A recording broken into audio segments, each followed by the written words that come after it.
That is pretty awful. Hi guys, long rambling introduction I'm afraid. Bit of 3D printing here. I am having trouble with my printer again, or at least the filament that I'm using. It's awful filament, but I'm using it just to make use of it because I paid for it. Bought about 5 or 6 rolls of it and it's terrible. Look at the state of that. And that is on the high quality print. I keep changing the settings, trying to get it right. And sometimes I do better than others. Those holes are supposed to be there, those ones. But those gaps between the different layers are not supposed to be there. Anyway, what am I doing? Long story, I'm afraid. Last night, I was reviving my Halloween solar stake lights. That's a Christmas one, which we'll talk about in a minute. But you have a stake on the bottom of there and you stick them in the garden. If we go and look out the window, oh yeah, over there, there's actually 3 orange ones and some red ones and some white ones. Colour's going a bit on them at the moment. I should have switched the light out, shouldn't I? What if I switched that one off? Didn't make much difference. Yeah, anyway, I brought them all in because they weren't charging up in the sunlight. Well, we haven't had any sunlight. It's been overcast for all week. So I brought them in, took the batteries out, rigged up my hobby grade charger, which does do nickel metal hydride, put some crocodile clips on the end of the connector, and some magnets on the end of those crocodile clips so that I could clip them onto the batteries either side, not this one, but similar, and charge them all up. So they now light up at night and turn off during the day. Anyway, long story short, the batteries that are in them are 2/3 AAA, so they're about that length. They're AAA thickness, but 2/3 the length. And that's why I had to rig up my hobby grade charger with crocodile clips, because a 2/3 one won't sit in my nickel metal hydride charger. So it occurred to me that if I made a adapter that will fit in there, AA size, that'll make life a lot easier. So if we take one of these out, just so you can see what I'm talking about.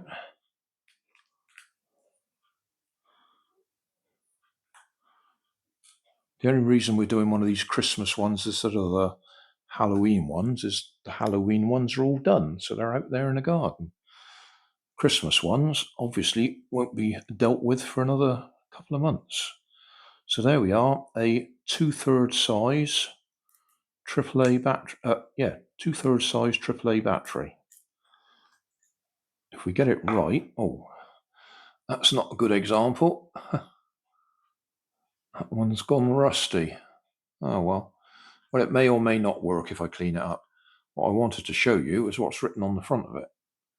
2/3 AAA, 200 milliamp hour. Okay, yeah, I think we may be out of luck with this particular one, but we can still demonstrate what I have in mind. This bottom end is solid, top end's hollow, so that will fit in there and take the place of a AA battery, or it will if that's pushed down far enough. That's it. Right, so that's the idea. How do we make a connection to that? I have some of this, which I've forgotten what the name of the metal is, but it's the sort of thing that we make battery connections out of. It'll come to me in a minute. Anyway, one of my friends sent me a whole pack of these. They're about sort of 10 by 10 plates, that thickness, so you just slice them up with a pair of scissors. And if I pull that off of there, that is going to go through there, round there, back up the other side, and I'll probably solder it just to hold it in place.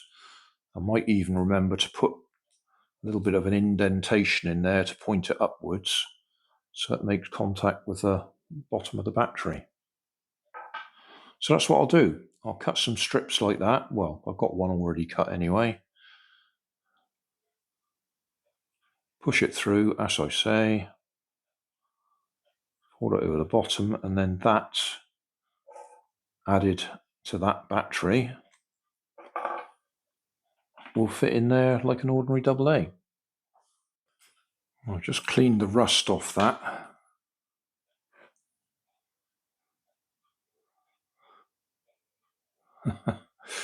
We've got about 1/10 of a volt in there, 1 millivolt. So whether it'll come back or not, I don't know, but we'll find out. I will put one of these adapters together and we'll give it a try. We're sitting in partial darkness now because I want you to be able to see the LEDs here. If we have a good battery that needs charging, the LED comes on. If we have a battery that's not so good, oh, that one's all right. I know at least one of these is not so good, he says. Ah, there we go. Yeah, I knew one of them was playing up. If they're completely dead and they won't take charge, or at least the charger's settings prevents it from trying to charge one that's completely dead, then you get a brief flash. It's not going to do it at all now. And that's it. Let's take that one out, put that in there. Yeah, that's okay. Put that one in that one. Yeah, very brief flash. It senses there's a problem with that battery and it won't charge it. So if we try the one that we've just made up, the adapter, that's what we get. Put it in there, and if we're lucky, we're not even going to get the brief flash now. I did get it earlier when I wanted to demonstrate it.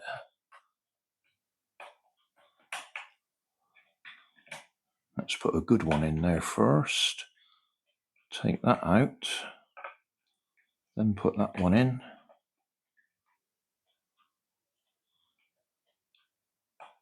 No, it's not even going to give us a brief flash. We did get a brief flash when I tested it before filming, which tells me that that battery is too far gone for this charger to attempt to charge it. No, we're not getting it at all. So I'll put the light on and show you plan B. So plan B is an ordinary AA battery box. This one's rather a nice one. It's actually got an on-off switch on it, and I've adapted it for JST connector. So if I stick this one in here,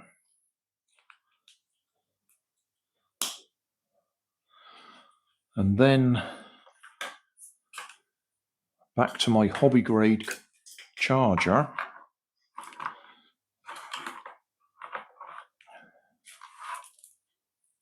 with a JST connector on it, put that in there, and then tell it to start charging. Yeah, it's going to try and put some voltage in there.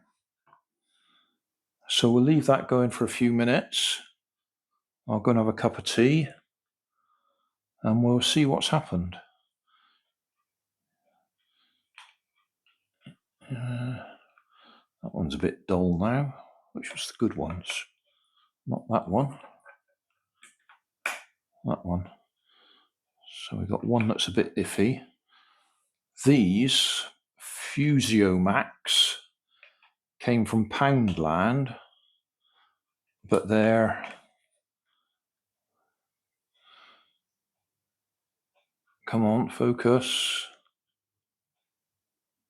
2019. So, and that was the use by date, I think. So they're at least 6 years old. They were excellent value. They were cheap, Poundland. I can't remember how much they were exactly. But they didn't lie to you. They tell you they're only 800 milliamp hour, whereas a lot of the ones you were buying back then would tell you they were 1800 milliamp hour or something like that to get you to buy them. And yet these ones lasted, and the super powerful ones that I bought on eBay and that didn't last half as long. Right, can we see that one? Is that all going to fall off the table? We'll just see if we can measure this one. See what we've got.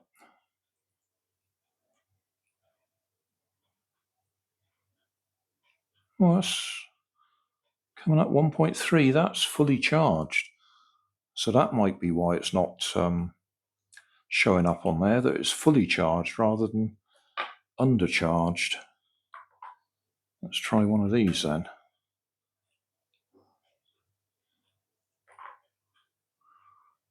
Leave that back there where we can see it. Yeah. So that's why that wasn't lighting up. That one that I wanted to use was fully charged, and it was saying, no thank you, you're already fully charged. But it also goes the opposite way around. If it can't charge it, it flashes once and says go away.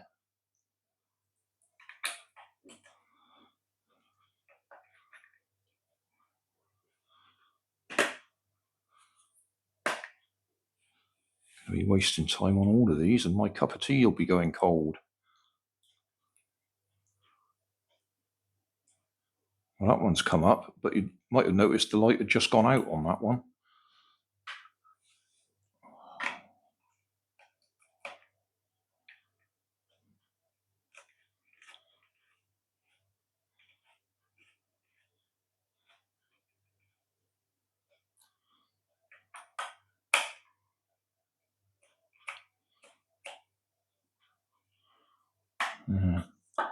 That one appears to be fully charged. That one appears to be pretty fully charged to me. It's probably just getting a bit more in there while I'm pushing it.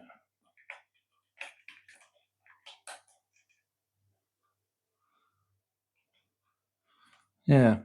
Anyway, we'll see what happens to this one on my hobby grade charger. I think I'm actually overcharging it at 2 milliamps. Oh, it's dropping down now anyway. You see that? Yeah. We'll see what happens with it.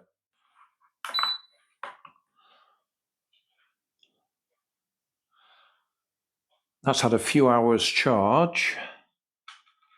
So let's do a measure.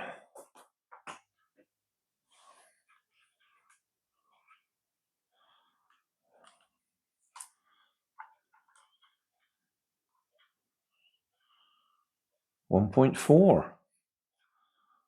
That's about as fully charged as you'll get on a nickel metal hydride battery.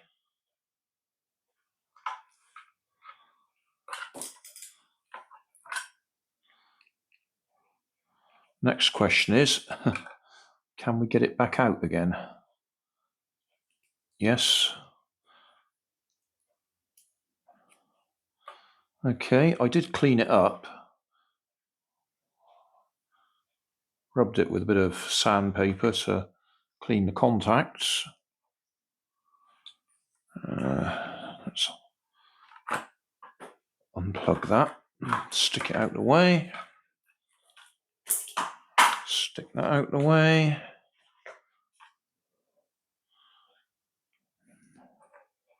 So if we stick that in there, we don't get any light.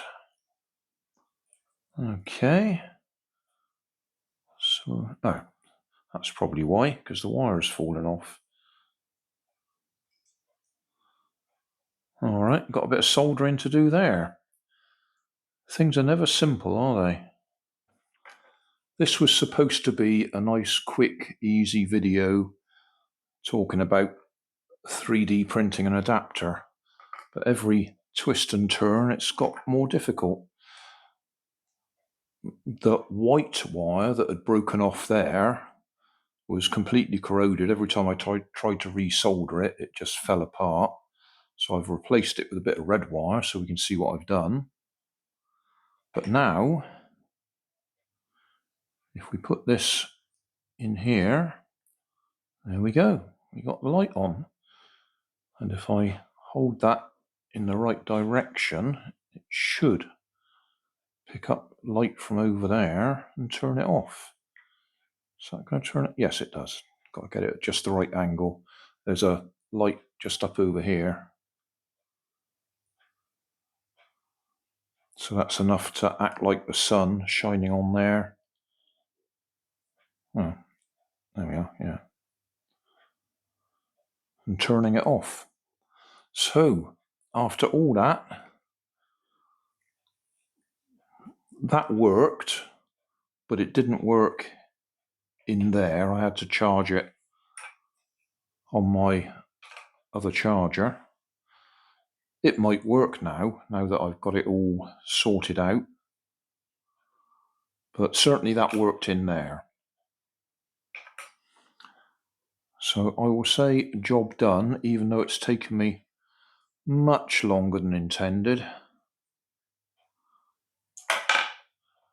And my printer is playing up again. It's that Sol-Yin filament. It just doesn't want to work for me.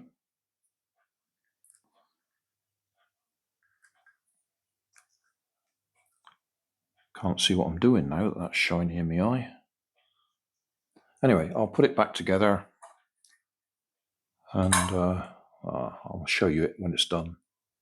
What I didn't show you just now was I'd made this little tripod stand for it last year so it could stand in the window instead of being stuck in the garden.